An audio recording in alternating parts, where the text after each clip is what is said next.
E aí, tudo bom? Aqui quem fala é o Prof. Bacon e hoje nós vamos aqui para mais um vídeo aí de curiosidades, de origem de nome, de símbolo, essas coisas. Hoje a gente vai saber de onde surgiu os nomes do seno, cosseno e tangente. Isso aí que é o terror de muitas pessoas, né? Seno, cosseno e tangente, as pessoas confundem, não sabem o que é, etc. Então vamos aqui. Só para a gente se situar, aqui que é um seno, cosseno e tangente, vamos aqui, ó. A gente tem aqui o círculo, essa aqui não é uma aula, então é só para passar rápido. Aqui o círculo, aqui o ângulo θ, nós temos aqui a tangente, o seno e o cosseno. Isso aí rapidinho só para a gente lembrar mais ou menos do que a gente está falando, né? E vamos lá, a origem do nome seno, vamos lá. Foi através assim dos árabes que a trigonometria é baseada na meia corda de uma circunferência. E o que é isso? Meia corda, circunferência? Vamos voltar aqui. Corda inteira, o que a gente chama de corda é o seguinte: eu tenho dois pontos aqui do círculo.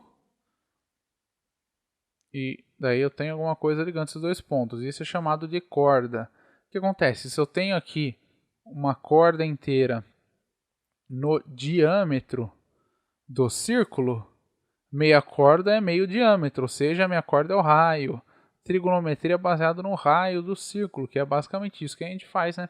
Quando a gente trabalha com seno, cosseno e tangente. Vamos lá. O que acontece? Os árabes pegaram essa trigonometria baseada na meia corda, foram lá, tiveram contato com os hindus, aí eles aprenderam com os hindus, e daí, no meio das caravanas e tal, essa trigonometria chegou na Europa. O que acontece? Os escritos daí da matemática que chegaram na Europa eram os escritos assim. Os árabes eles pegaram os textos em sânscrito, que era a língua dos lugares onde eles aprenderam isso, e traduziram esses escritos, né? O que acontece? Os hindus tinham dado o nome de Jiva, a metade da corda. E os árabes transformaram em giba, isso aí tem a ver com fonética, com linguística, etc. Por isso que houve essa transformação de giva em giba. E aí é o seguinte, na língua árabe é comum escrever apenas as consoantes de uma palavra. Na língua árabe, nessas línguas semíticas, escreve-se só as consoantes, daí você usa alguns artifícios aí para inserir as vogais dentro dessas palavras aí. Isso aí, de novo, tem a ver com linguística. Aí, ó. O que acontece? Daí na língua árabe, você escreve as consoantes de uma palavra e o leitor que acrescenta mentalmente as vogais. Deste modo, os tradutores árabes registraram o seguinte. Óbvio, eles registraram em árabe, mas se eu fosse colocar aqui, seria o equivalente se vocês tivessem colocado isso aqui, ó. JB. Eles colocaram JB lá. É claro que daí no árabe daí tem todas as técnicas, conhecimento de vocabulário e letras, etc, para identificar qual palavra que é. Daí eles colocaram como JB lá na escrita deles em árabe. Daí na tradução do árabe pro latim, uma pessoa chamado, porque antigamente os escritos de matemática eram escritos em latim, não importa se era alemão, inglês, etc, era tudo em latim. Ó, daí a pessoa assim, o Robert Chester interpretou essa palavra JB como as consoantes da palavra Jaíbe. Lembra? Ó, era Giba. Daí esse Giba foi registrado como JB. Só que daí o Robert de Chester, quando ele viu esse JB, ele traduziu como Jaíbe. Ele achou que era Jaíbe, que significa baía, enseada, seio, sino. Dá pra ter uma ideia, né? Coisas no formato de uma baía, enseada, de um seio, de um sino, etc. E o que acontece? Daí ele traduziu este JB, que era Diba, mas ele deu como Jaíbe, ele traduziu como sinus. Você vê que até a palavra parece um pouco com seio ou com sino, né? Ele traduziu com sinus, que é o equivalente em latim, que é o latim para essas palavras que a gente falou. A partir daí, a giba, ou meia corda hindu, passou a ser chamada de sinus. Em português, seno. Então, esse seno aí do latim ele foi evoluindo aí dentro do português, né, do italiano, espanhol, etc. E isso aqui virou a palavra seno. Muito bem. Agora a gente sai do seno e vai pro cosseno. O que é o cosseno? Cosseno, como não deve ser estranho para ninguém, é a junção de co, do prefixo co, mais a palavra seno. Aí tem a regra do português para ter os dois s's. Vamos lá. O que acontece?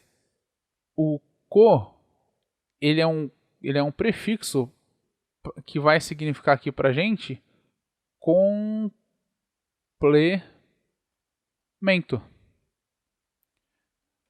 E aí, por que complemento? Porque é o seno do complemento. Vamos voltar aqui para o círculo. Ó. Quer dizer, o seno. Aí você tem o complemento. Ó, se a gente for pensar, esse aqui é o seno do seno mesmo. É o seno do seno. E esse aqui é o seno do complemento. Por isso que é cosseno.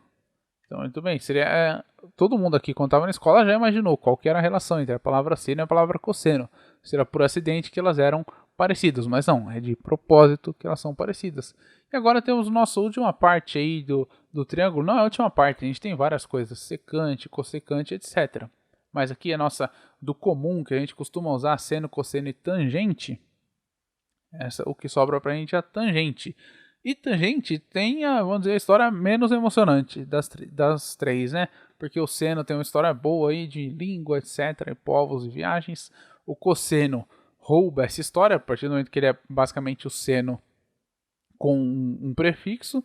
E o tangente era assim, eles precisavam dar um nome, e daí eles roubaram, entre aspas, a tangente da palavra tangente mesmo, que em português se manteve, sem muita corruptela.